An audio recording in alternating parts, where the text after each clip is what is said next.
Senhor presidente, colegas vereadores, cidadãos de Passo Fundo que nos acompanham, primeiramente eu gostaria de utilizar a tribuna para parabenizar o colega e amigo vereador Roberto Tozon pelo seu grande expediente e dizer, Betinho, que é uma alegria contar com vossa presença aqui no plenário, principalmente porque tenho certeza que o seu mandato engrandece muito o nosso poder legislativo. É oportuno nós termos a presença de um jovem com ideias liberais, com um perfil que há tempos nós não víamos no nosso parlamento, e eu tenho plena certeza que Passo Fundo só ganhou com vossa eleição e terá muito ainda a ganhar, principalmente com a continuidade que eu tenho certeza que vossa senhoria dará, não só a este mandato, mas a outros mandatos políticos em nosso Passo Fundo e, quiçá, talvez voos mais altos na região e na área política. E dizer também que me compadeço da sua opinião acerca da revogação do Estatuto do Desarmamento, porque, na verdade, vereador Roberto e colegas vereadores, compactuo da opinião de que o Estado não tem competência para imiscuir-se em assuntos que são reservados à autonomia do indivíduo. A discussão, na verdade, cinge ao seguinte ponto: tem o Estado capacidade de prestar a defesa que o cidadão merece? Sim ou não? Se não tem, por que não deixa, vereador Luiz Miguel, o cidadão se defender? Nós observamos dias atrás, discutimos nessa tribuna, questão da ida de soldados do Batalhão de Operações Especiais a Porto Alegre, o que demonstrou, de certo modo, a ineficácia do Estado em prestar a segurança adequada aos cidadãos. Não é novidade, todos percebem isso no dia a dia, que muitos cidadãos carecem da segurança efetiva e necessária, e o poder público reconhece que não tem condições de dar a segurança devida. Deste modo, a questão que fica é: por que um Estado que não protege, não deixa o cidadão se proteger? É até, de certo modo, uma incoerência alegar que o cidadão não pode portar de modo simples e singelo armas de fogo, tendo uma burocracia tremenda que inclusive deixa um poder discricionário ao delegado da Polícia Federal para conceder o porte de arma, afirmar que isso diminui os índices de violência. A questão é: se o cidadão não pode fazer a sua defesa de modo efetivo, com armas de fogo, vereador Rafael, mas pode, por exemplo, fazer sua defesa, e aqui usarei até um tom irônico, com armas brancas, talvez a sugestão seria que abríssemos escolas de utilização de armas brancas, porque aí poderíamos fazer a nossa defesa sem incorrer em nenhuma ilegalidade.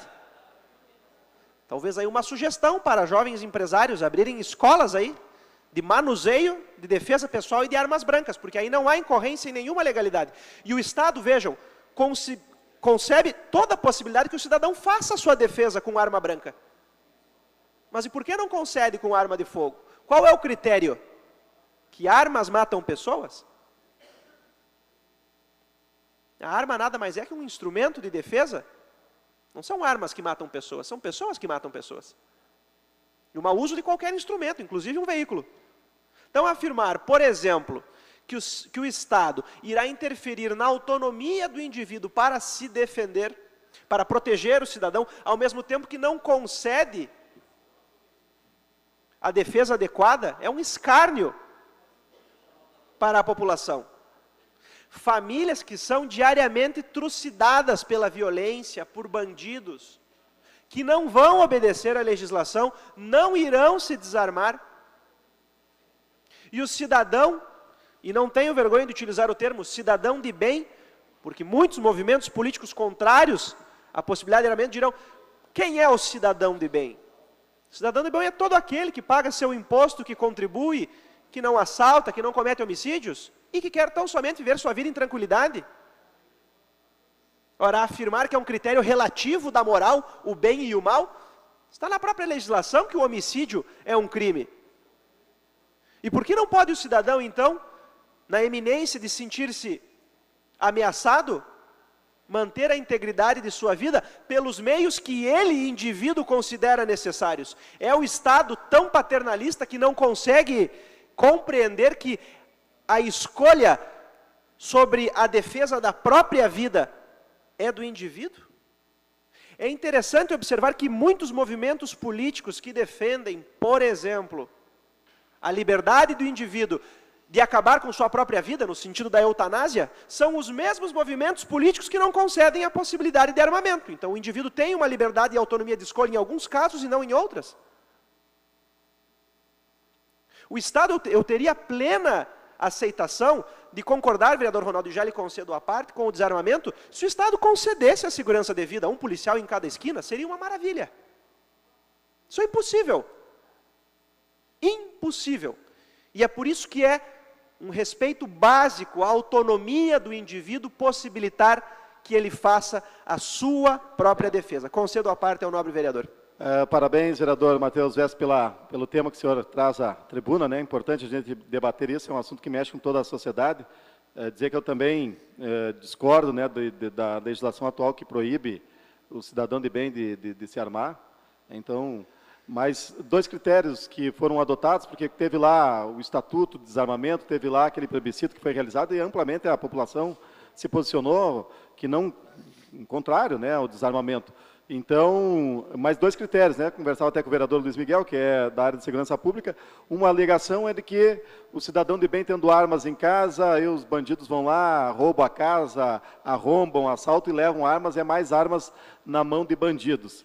E uma segunda justificativa que se dá é dos acidentes domésticos, que a gente sabe que os acidentes domésticos já aconteceram várias vezes com quem tem arma de fogo dentro de casa, mas, ao mesmo tempo que a gente entende essas preocupações, esses temas importantes, a gente considera que o cidadão, tendo o direito de se defender, ainda mais na situação que está a nossa segurança, ela é primordial hoje em dia. Obrigado, vereador. Agradeço, vereador, e antes de passar a palavra ao vereador Roberto, afirmo o seguinte: quando as autoridades afirmam o cidadão não deve reagir, vejam, percebam bem aqueles que acompanham o meu argumento. Quando uma autoridade policial afirma o cidadão não deve reagir, o Estado já está partindo do pressuposto que o cidadão perdeu e que não tem escolha e que ele deve aceitar como um fato dado o assalto e que não há autonomia. Isso é indiscutível, ele já perdeu. Se lhe acontecer, vereador Roberto, saiba, o senhor já perdeu. Lhe passo a parte e lhe concedo nesses segundos finais. Obrigado, vereador. Foi boa a colocação do vereador Ronaldo Rosa sobre a questão do acidente doméstico. O acidente doméstico acontece, mas você não pode criar uma legislação, por exemplo, baseada em cima da exceção. Não é a regra. A regra é o homicida, é o criminoso que vem tirar a tua vida.